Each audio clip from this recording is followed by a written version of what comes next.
सरगम recording studio Delhi. पगलित हमके पगलवतिया रे, मिल नहीं हमरा से आवतिया रे। पगलित हमके पगलव प्यार मेरा ही पगलाइल रे, किनके दिहनी मोबाइल रे। प्यार मेरा ही पगलाइल रे, किनके दिहनी मोबाइल रे। लूटी गइल प्यार हमरा कुछ न बुझाइल रे। करतानी फोन न उठावतिया रे, करतानी फोन न उठावतिया रे। पगलित हमके पगलवतिया रे, मिल नहीं हमरा से आवतिया रे। पगलित हमके पगलवतिया रे, मिल नहीं हमरा से आवतिया रे। पगलित हमके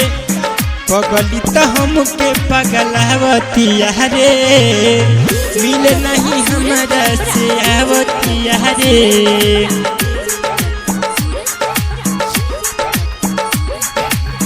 भूखे प्यासे निकल लागे न खाना, तिल तिल दहकता दिल मोरी रोजाना।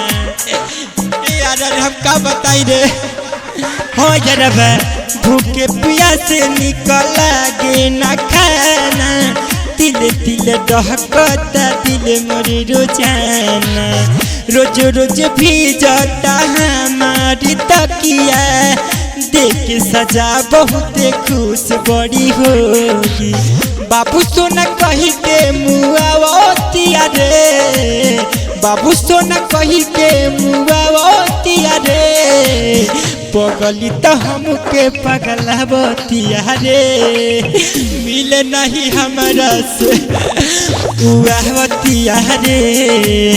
पगलित हमके पगलवतिया रे, मिल नहीं हमरा से आवतिया रे।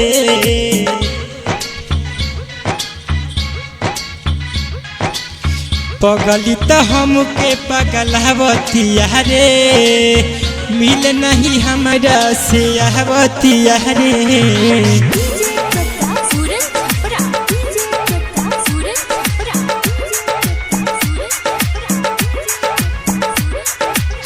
अब कबो यार नहीं प्यार हमें करब, नहीं लइकिया पजी जन से मारब।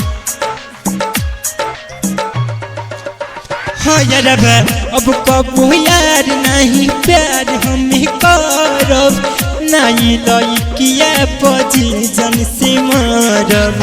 राइटर राजू कही प्यार में छल बा, ओकरा जिंदगिया में बहुत ही धल बा। की होला सारी लालियावतिया रे, अभिषेक सारी लालियावतिया रे। पगलित हमके पगलवतिया रे, मिल नहीं हमरा से आवतिया रे। पगलित हमके पगलवतिया रे, मिल नहीं हमरा से आवतिया रे। सरगम रिकॉर्डिंग स्टूडियो।